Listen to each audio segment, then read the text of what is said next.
Today on Moment of Zen, we're bringing back a conversation I had with Samo Burja, examining Singapore's rise from poor post-colonial state to wealthy financial hub through Lee Kuan Yew's strategic governance and geopolitical balancing. This originally aired on Samo's show, Live Players, in January 2024. Let's dive in.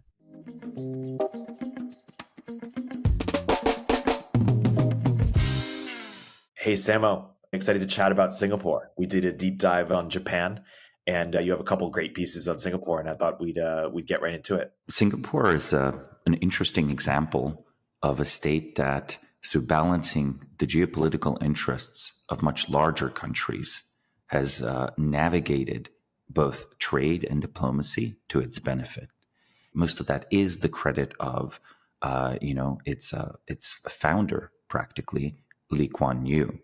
Now, of course, the city of Singapore had existed long before the independence movement in the 1960s. It existed long before Lee Kuan Yew ever entered office as prime minister, but it was under his tenure from 70s, 80s, early 90s that Singapore became a truly wealthy society. Right? There is a excellent book from Third World to First, where it honestly, correctly summarizes his experience in office and the measures and the strategy that Singapore had used to become so prosperous.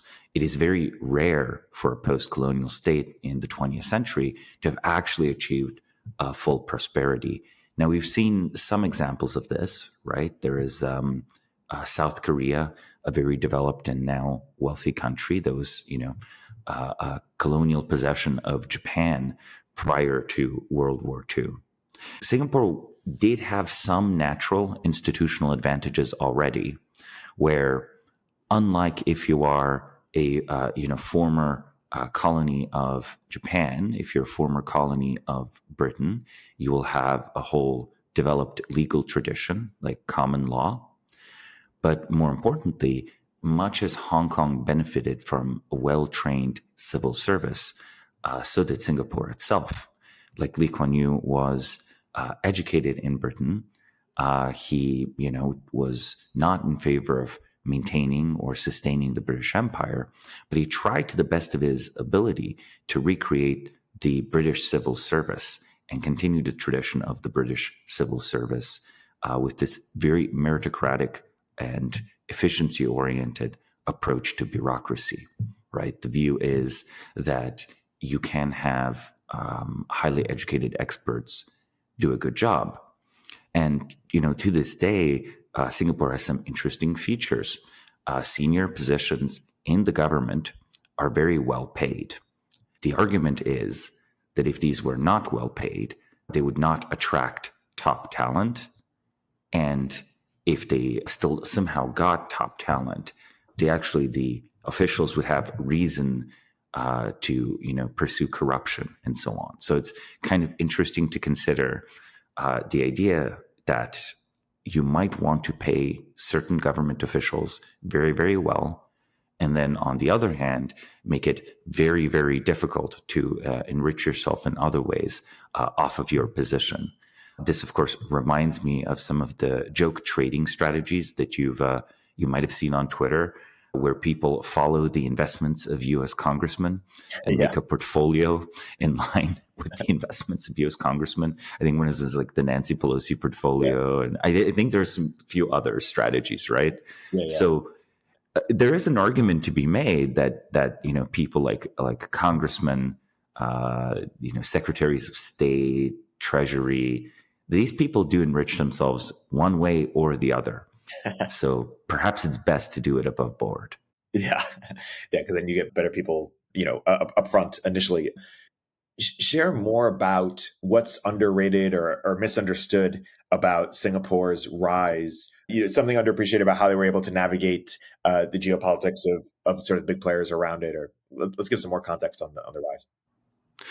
Well, the environment and the era of Singapore's ascent is the era of the Cold War. There is no question that Southeast Asia was actually up for grabs in the second half of the 20th century, in the 50s, 60s, 70s, and 80s. It was a playground for foreign powers. At first, Soviet influence versus US influence, and then later on, more and more also Chinese influence as China split from the Soviet Union, ideologically and politically. Singapore had an active communist movement, actually. There was a serious contender for power in the immediate aftermath of independence and during its brief merger with the neighboring states and reacquired independence. Today, basically, Singapore's location in Southeast Asia in the Straits there puts it at a key place. Singapore's position in Southeast Asia means that it is on the Straits of Malacca. These straits basically constrict international trade to China to this day. It has always been an excellent naval maritime trade position. You basically have this commanding view of this bottleneck on trade. It was always historically possible to, use ships to interdict shipping through it. This area of Indonesia has seen the rise and fall over the centuries of many maritime empires. It has been a key stop in world trade since the spice trade. This is what drew colonial and European powers there in the first place. But it also meant that it was considered vital in any sort of hypothetical war between the United States and China, or the United States and, back in the day, the Soviet Union. Today, Singapore remains a key U.S. ally, but it is economically very dependent on China. Much as all the other countries in the region, a significant chunk of its trade is with mainland China as that economy has ascended. The positioning, right, this geographic position, is why Singapore, at the end of the day, is, as a state, not included or not, part of any of the neighboring countries such as Indonesia or Malaysia. It was useful to break up and break off a small administrative region, develop it separately, and give it this kind of original autonomy.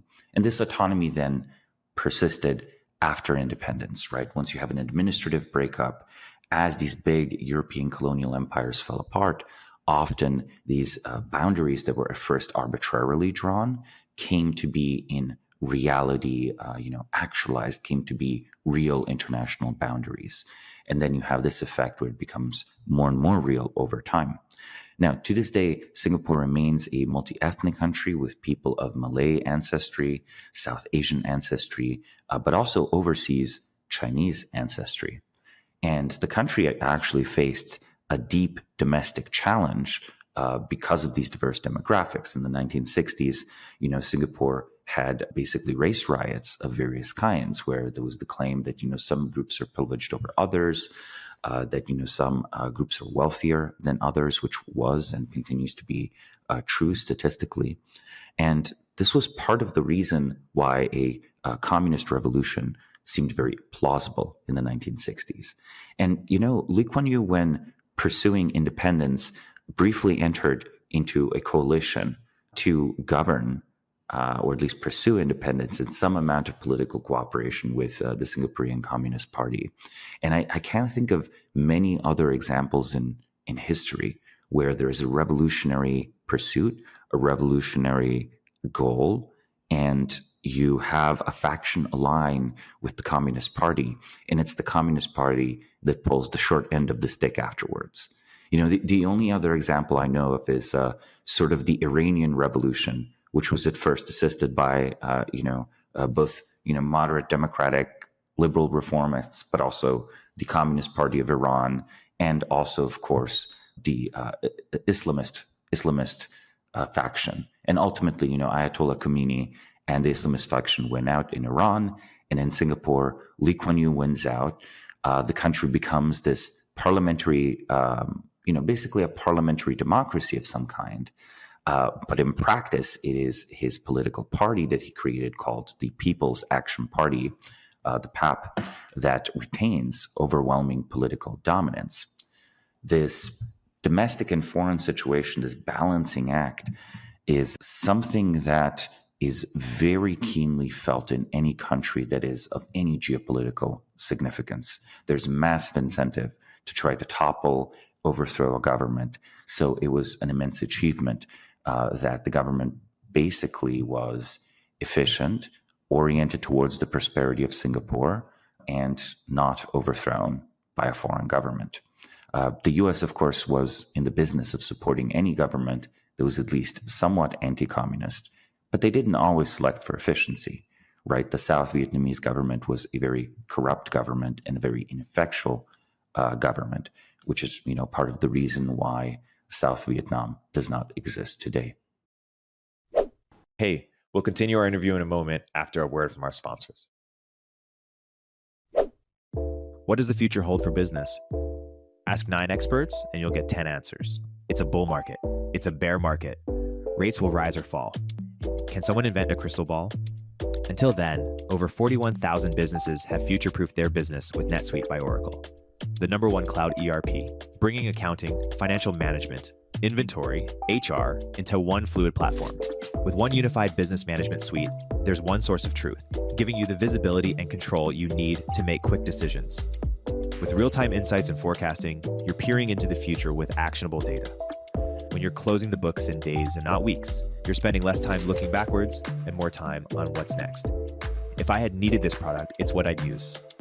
Whether your company is earning millions or even hundreds of millions, NetSuite helps you respond to immediate challenges and seize your biggest opportunities. Speaking of opportunity, download the CFO's Guide to AI and Machine Learning at netsuite.com/zen. The guide is free to you at netsuite.com/zen. netsuite.com/zen.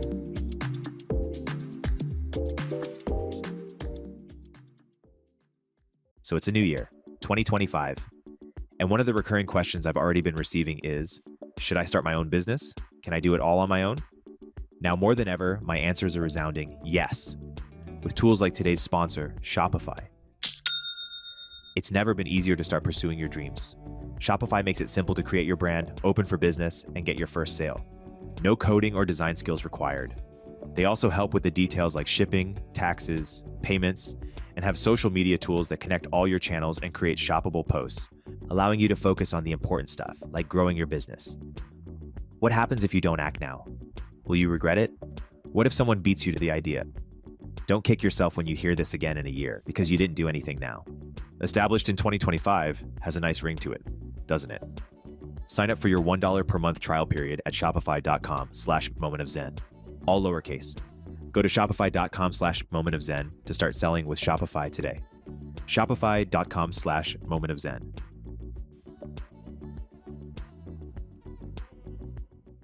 What are like the big inflection points that when we look back at sort of the last 70 years or so in time that we're talking about have led to most contributed to Singaporean prosperity? Was it sort of a steady rise, or were there some true forks in the road or true moments where there were inflection points? Well, a small impoverished city-state is not set automatically on a course towards successful industrialization. The key inflection points were the struggles with the unions, including the struggle with the Singaporean airlines, which were developed at a certain point as a crucial part of Singapore's national strategy. There was a political struggle between the government and the unions in the 60s, 70s, and later, where if the unions had remained powerful, perhaps the working conditions would be improved.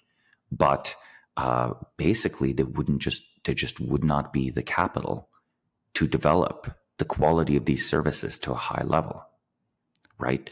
It is a sort of situation where you could think of Singapore as having pursued delayed gratification over and over again, where it prioritized economic growth over social or economic measures aimed at, alleviating growing inequality.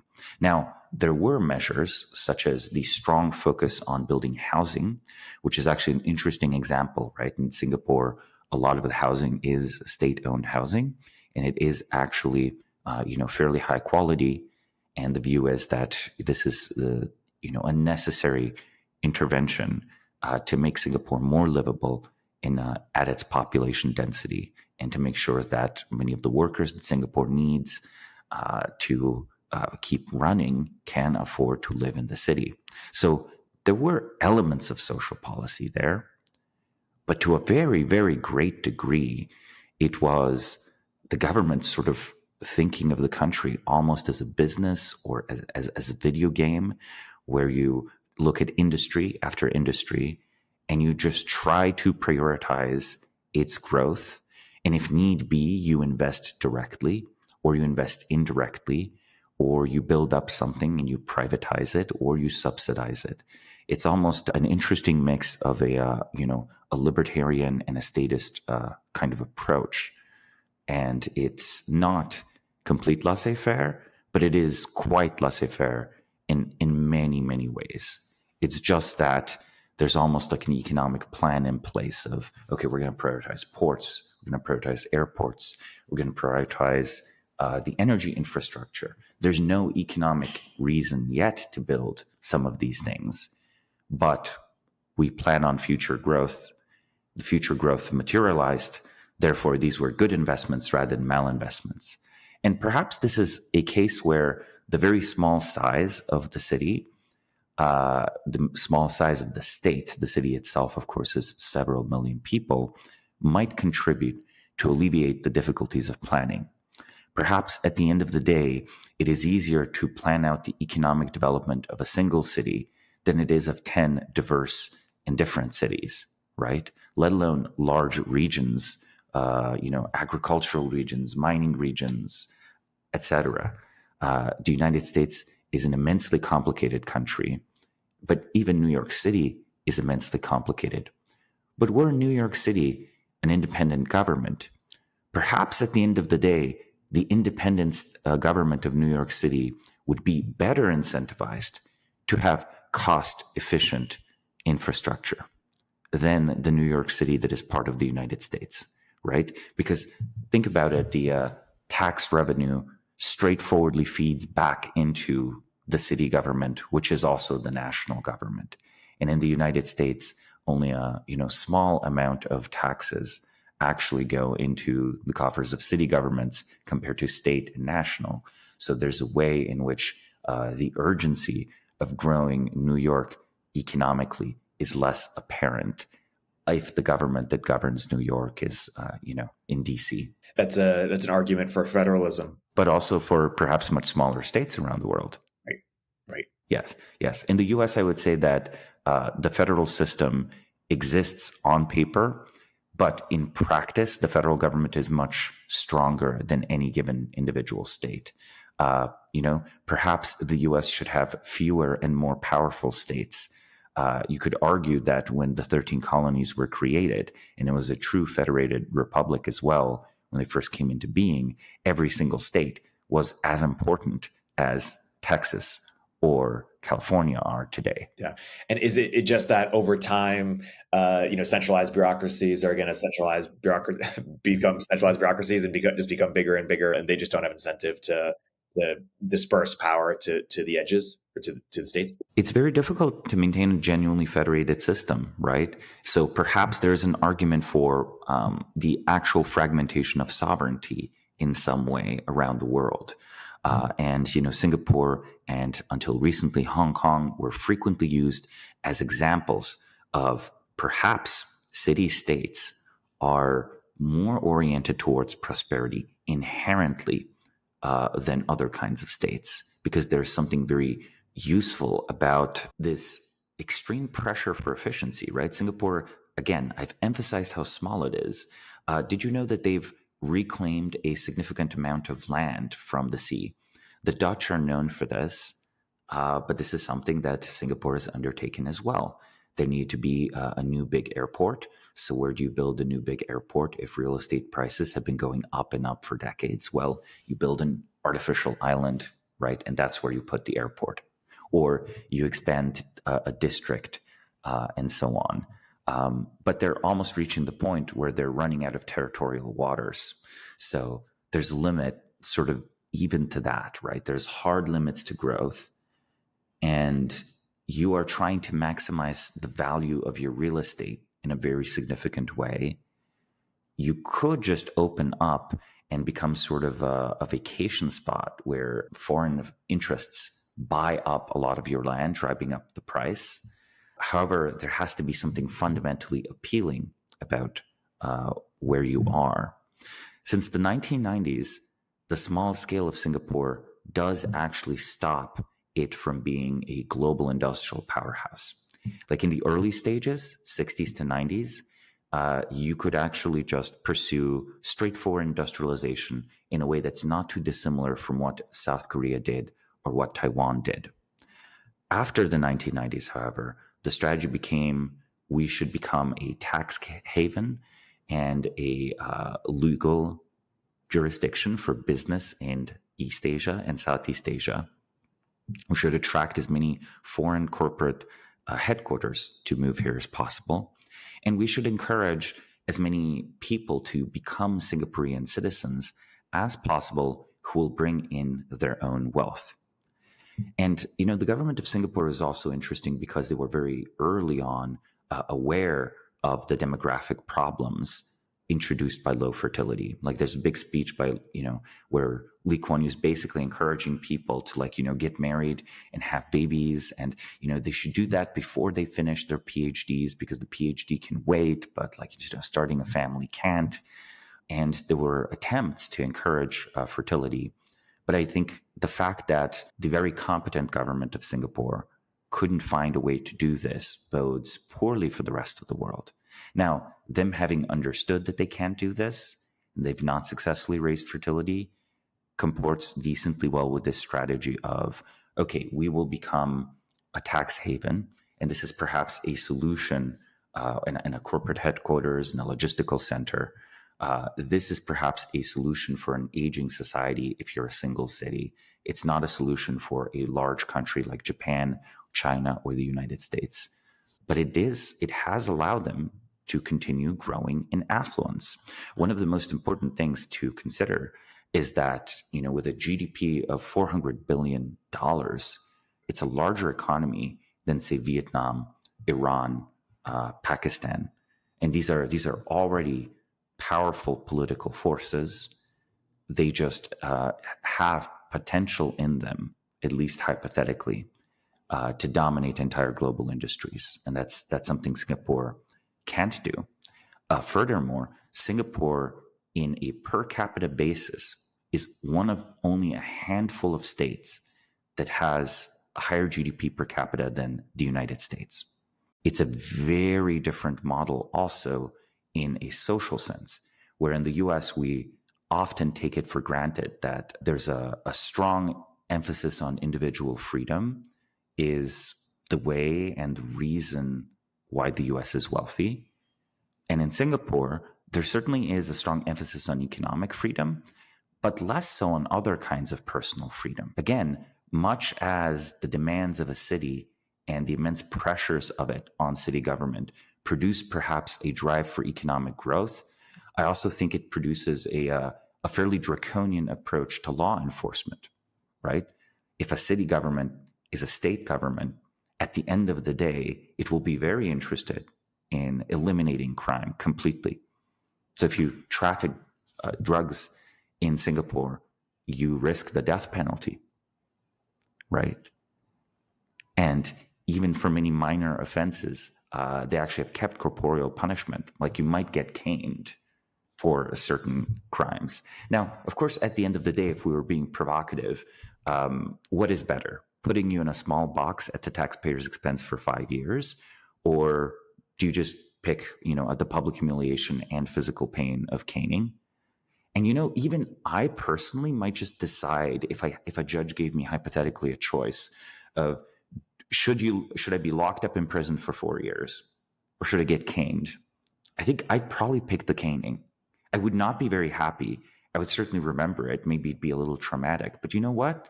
Being locked up in prison for 4 years is traumatic. And if you let me out on the street, don't put me in prison or don't cane me, then, I'll be traumatic for everyone else on the streets.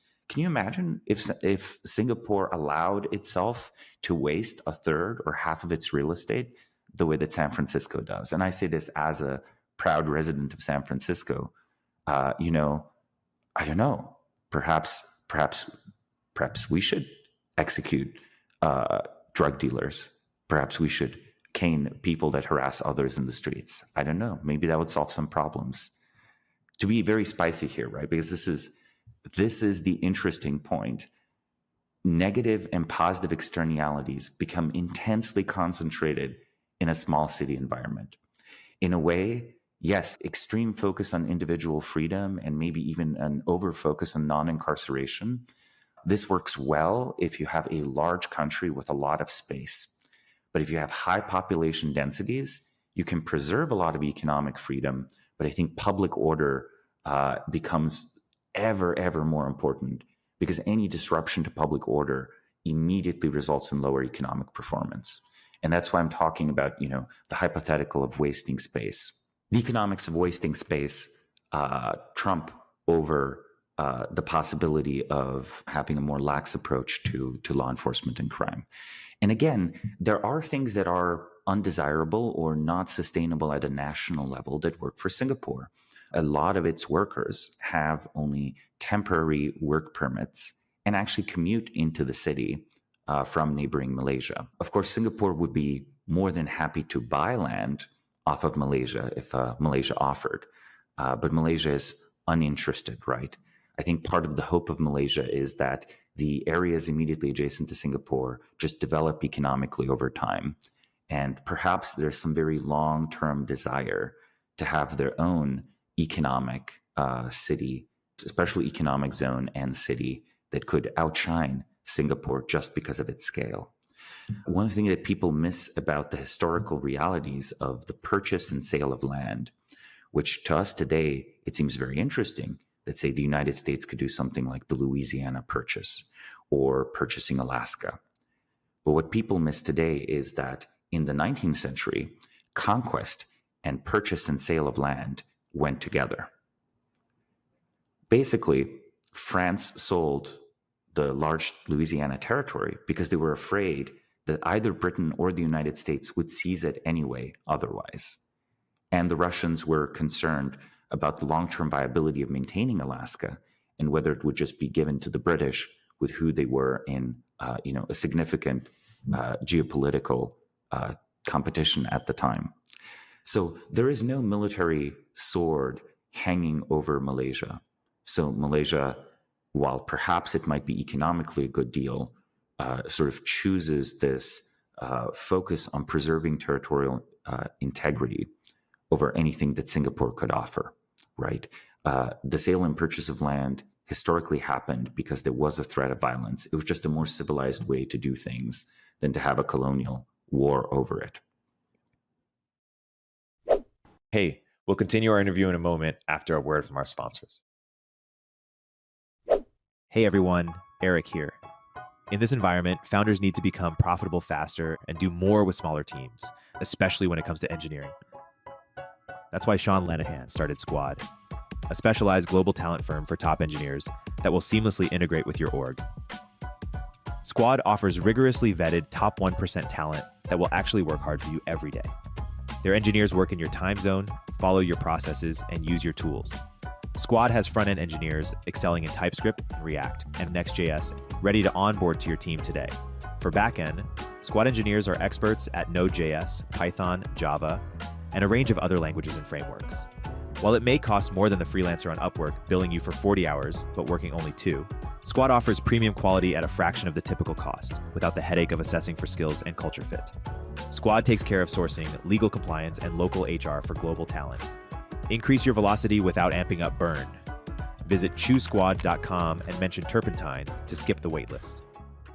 Say more about what are the things that Singapore does at a level of 5.4 million people that could work if they were a country of 100 million people, or scaled up, or would break down. And I guess I ask that to say that when other countries around the world look at Singapore who are much bigger, what are the things that they should say, hey, that could work here if we're 20x or so bigger, or Now that can only work in a population of 5-10 million people. There are definitely some political economy problems that might come into play if you copy wholesale or individually some of these strategies. But I can list a few clear examples because we have examples elsewhere in the world of countries doing something very similar.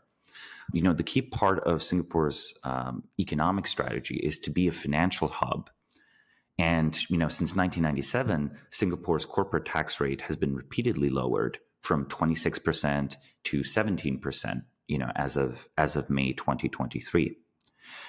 This is still higher than many tax havens around the world, like Switzerland or Cyprus, but it's lower than any other major country in Asia, Europe, or North America. You could have a very low corporate tax in a larger country that is lower than what you see elsewhere in the region. So, for example, for Britain or for Ireland, they probably need to compete with Switzerland to some extent if they wanted to pursue that strategy. But really, all you need to do is be better than the EU and have some sort of, economic ties or special treaties with them. And likewise, for Latin America, if say Argentina or, El Salvador were to pursue something like this, they would just have to be the best choice in the region. They don't have to be the best choice in the world. So there can definitely be multiple corporate headquarters in different parts of the world, multiple financial centers. And you can have a large country such as the United Kingdom have a major financial hub, such as London. Now, I was alluding to the problems of political economy, though, where what is best for London is perhaps not best for the rest of England or the rest of the United Kingdom. And then you might have, unless you're very clever in your federal system setup, you might have conflicts of interest between the different parts of the country. So, okay, the first one, the financial strategy can be copied. The second strategy that I think can be copied is very strong city governments where perhaps there is a unification of the interests as much as possible, even below the level of sovereignty, of power to cities. Perhaps in the United States, if you made the San Francisco Bay Area, Greater Los Angeles, New York, and, I don't know, maybe Seattle, if you made these city governments also states, I think you would see something very interesting. I think you would see better legislative outcomes and better economic outcomes. So yes, like a powerful city government, I think is all else equal a good thing, because city governments are, at least in theory, if they have this responsibility for themselves, they can be incentivized to pursue economic growth. But it's sort of like, if a city government can spend unlimited amounts of federal money or state money, then of course it's not going to have those properties, right? So it's very much this kind of devolution aspect. I think another feature of Singapore is its strong investment in automation. I think all around the world, governments should actively be spending money on automation. What do I mean by this? It is an economic distortion, but I think we should actually be trying as hard as we can to make as many jobs obsolete as we possibly can. Now, this doesn't sound like an election-winning slogan. It's sort of like, this year I will eliminate 10% of the jobs needed in the economy. Like, that just doesn't work as an electoral slogan. However, people should be really preparing countries for severe demographic transitions and shocks. You should be preparing for this much more than you should be preparing for global warming. And I'm in favor of some sponsored R&D into green energy. But even more so, I'm in favor of various kinds of tax breaks to encourage companies to find ways to do the same amount of work or more work with less labor, because the price of labor will increase massively over time. And I'm in favor also of various kinds of R&D. Let's remember that now we live in the dawn of self-driving cars. self-driving cars reached a lot of their key breakthroughs through DARPA's projects. Right? The self-driving research initially was not very commercializable. In fact, to this day, say legged robots, like the ones we see in Boston Dynamics, they're arguably still not commercializable. DARPA was kind of one of the main customers of Boston Dynamics. And now that they've pivoted towards, other kinds of automation, they have a much more conventional warehouse robot and even a wheeled robot.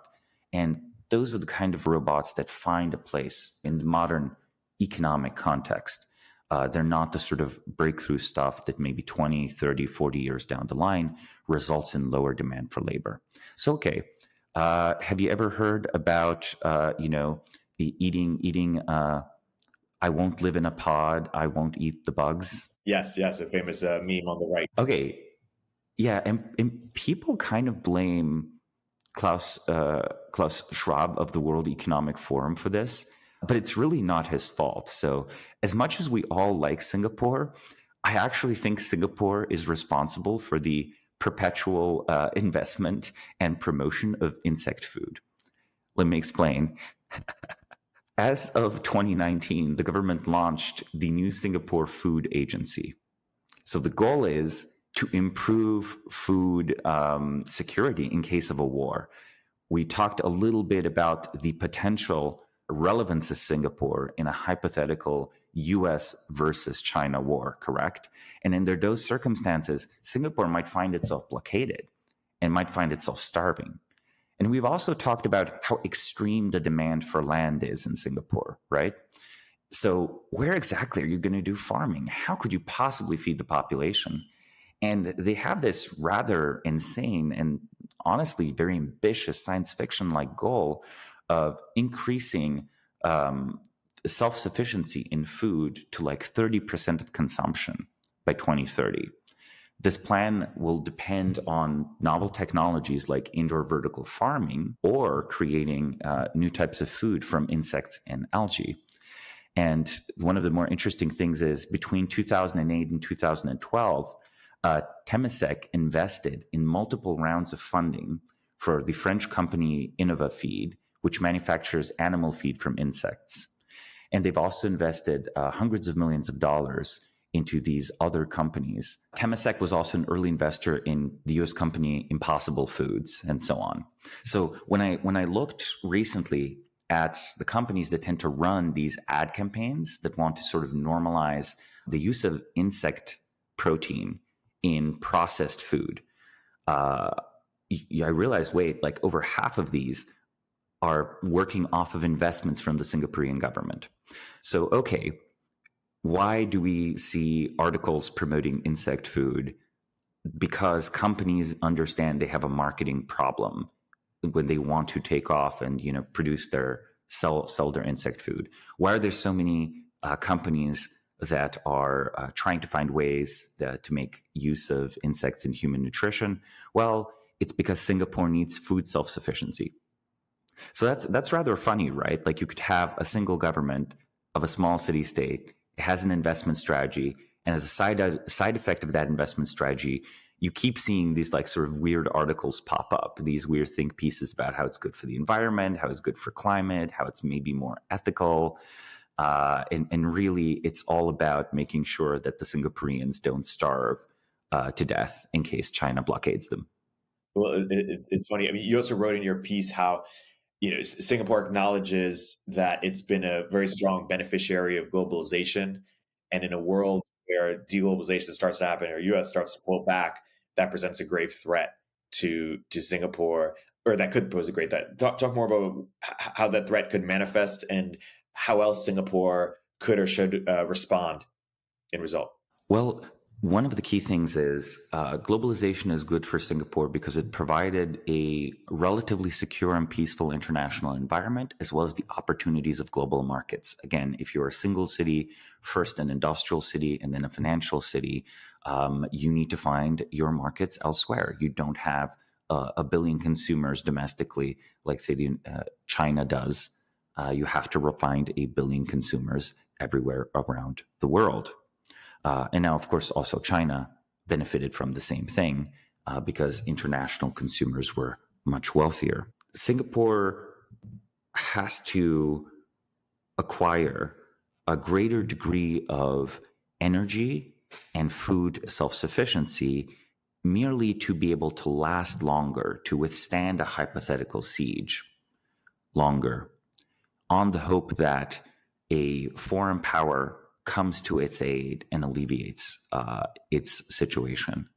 They have invested a lot into various defense forces, and they actually have something of a domestic defense industry where they also export weapons. And these are all great, but at the end of the day, being a very small country does mean that if a superpower like the United States or China wanted to invade you, there's not much you can do. You can only make it very expensive to invade you, and you can make it so that you last out long enough for a different great power to decide that, no, actually, they're not interested in the US or in China taking over the country. Now, I don't think the US has any active threat towards Singapore at all. I'm just discussing that as sort of like a matter of principle, basically, right? So the adaptation, I think, will have to be for a world where trade blocs are going to be the basic unit of international trade. I think we're already seeing it, where even the relationships, economic relationships between the United States and Western Europe have worsened now compared to 20 or 30 years ago. There's nothing as serious as the trade war between the US and China, but there are elements of back and forth jostling, and even there's some acrimony in trade relations between the EU and the United States. And this also shows up in tech, where the EU continuously fines American companies in various ways for basically doing business within the EU, right? Basically running normal software. And normally, I think people interpret this as, okay, the EU is just so broken. But I also think that there is a stealth digital trade war that's sort of happening between Europe and the United States.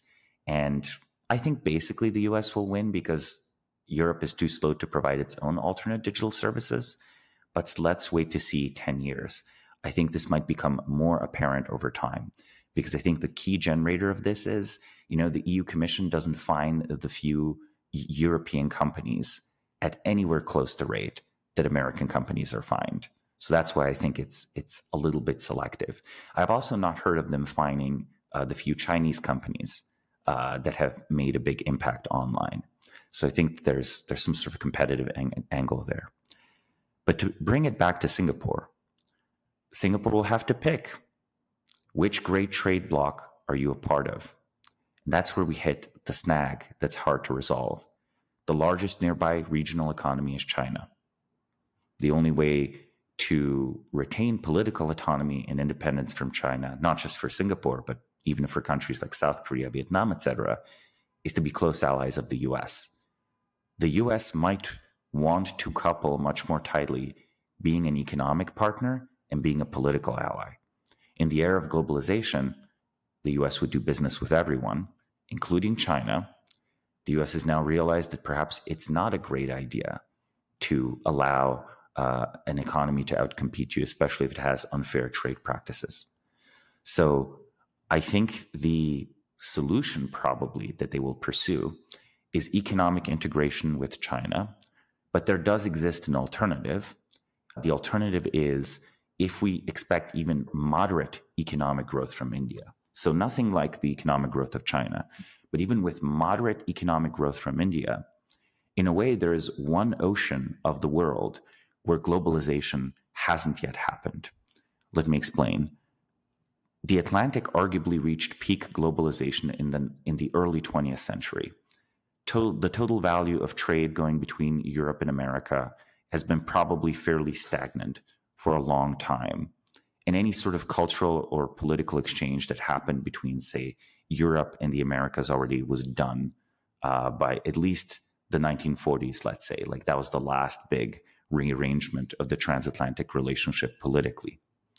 Economically, the late 20th century and early 20th century has been a Pacific century where trade between the United States and China and the other Pacific partners such as Japan, Taiwan, South Korea, and so on. That was a big deal. The one ocean of the world where the coasts of the ocean will remain young and have a rising population, and it is not yet caught up economically at all to the Western world, is the Indian Ocean. You have the east coast of Africa with an exploding population and some decently stable countries like Kenya. You have the Middle East, which, to be fair, is already fairly globalized, but it has financial centers and economic centers such as the United Arab Emirates and, to a lesser extent, Kuwait and Qatar. You have India, which now will have a lower dependency rate and is a China-sized potential unified economy. And you have Southeast Asia. So in theory, at least, if Singapore were to greatly enhance its economic investments and trade ties to countries of, this Indian Ocean region that are trading more and more with China, Japan, and South Korea, and also to some extent the United States, I think that could be a source of growth. That could bring freight ships through Singapore, and that might be an alternative to just being in the Chinese economic bloc. But then again, the question is, how do the politics work out? And, we think of Singapore as a Southeast Asian country, but really it's very culturally East Asian. So how do you expect this to play out? You've talked about sort of the choices or the fork in the road, or sort of the calculus. Given how the other chess pieces on the board might sort of evolve over the next decade or two, how do you expect Singapore to play this year?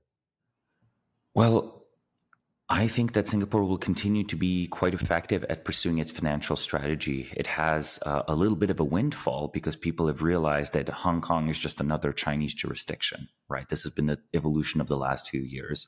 10 years ago, you could argue that you get all of the benefits of being in China and all of the benefits of being outside of China if you're in Hong Kong. Now you can no longer argue that. Right now, Singapore is the best regional option. I think that they won't achieve full success with automation despite their heavy investments there. They will basically continue to have a very high quality of urban life. Again, their public infrastructure is absolutely gorgeous. If you, for example, see things like, the urban design, right? The city is very memorable. And honestly, Singapore's airport looks practically fantastical. And in a way, an airport is important. It's your embassy to the world. People really judge your city by what kind of airport they land in, right? Singapore gets top marks for that. So people will want to continue traveling through Singapore. What I would most worry if I were Singapore is energy costs and the onset of a war between China and the United States. I would try to the best of ability to try to moderate or ameliorate US-China relations. Singapore doesn't have, an overwhelming say, but it can be diplomatically active in small ways. Any sort of major conflict between China and the US is economically devastating and might actually impoverish the country. Because it is a child of globalization, it might become an orphan of globalization. So I think they are well aware of these problems. They're trying to build strategic resilience through food, automation, energy. They understand the limits of their impact internationally. But again, sometimes small nations can be very effective at diplomacy. They can be a middle ground in a way. I think the key question is going to be on the question of succession, right? The current prime minister is the son of Lee Kuan Yew. The next prime minister might be the grandson of Lee Kuan Yew. So let's see what the successors have in mind. I think the current prime minister is carrying out a fairly sensible program to its completion. And before this program of financialization and adaptation to an older society, before that's completed, I don't think they're going to be pursuing bold new strategies. So I think that Singapore is, of all the states in the world, best incentivized to pursue great breakthrough technologies. So if I were running an ambitious company that is aiming to solve a hard tech problem, I wouldn't be talking to any American investors. I would try to talk to the Singaporean government, and I would show up and say, look, if our company works, this key problem of being a high population density state in a potential global war zone is solved. Fund me. For a few $1 million, you can get a Singaporean citizenship. So honestly, maybe if you're doing a chip fab startup, you should be asking the Singaporean government to invest heavily in your bold new replacement for chip fabs rather than trying to do it in the Bay Area. Yeah, no, clever idea. Gearing towards closing here, you've thought a lot about the succession problem and written quite a bit about it. Should more countries or companies embrace this sort of hereditary lineage in terms of picking the next leader? Should Zuck pass on Facebook to his kid someday, like the New York Times has done, or other countries in the same way that Singapore has done? I think that Singapore, again, it's a parliamentary democracy, but there is one party that is so entrenched because they have a first past the post system, and you can gerrymander the various districts as much as you want to make sure that basically your representative wins. So the People's Action Party remains in charge. And then within the People's Action Party, the prestige, reputation, and political acumen of Lee Kuan Yew was so great that he could kind of handpick his successor. And I honestly think that if Lee Kuan Yew thought that his son wasn't fit for the job, he wouldn't have endorsed him politically. But he did. So what I would say is, I think more companies and organizations should endorse the idea that whoever is currently running the company should pick who the successor is. Just handpick the best person you can. And we should be open to the idea that sometimes people, for very personal reasons, want to hand it off to their children. You want to have a legacy. For some families, especially if they have a lot of children, if they have many children, meritocracy and nepotism are not necessarily at odds. Anyone who has more than one child knows how different your children are. I think today, when we tend to have small families, we forget that nepotism used to sometimes mean that among your 10 kids or 5 kids, all of who you've tried the best you can to raise in, basically your family's value or your family's vision of the world, one of them is pretty good actually. And it'll be quite hard to find someone that's better. I think we tend to forget that because with fewer children, it's much more luck-based. But if you can pick among your children, I think that's a solid way to maintain a family legacy. It's a solid way to run a company like the New York Times. It's a solid way to run other family companies like, the Wallenbergs business empire in Sweden, or the other Lee dynasty, right? The one of Samsung of South Korea. We're at time. This has been a great deep dive into Singapore. Samo, always a pleasure. And until next week. Until next week.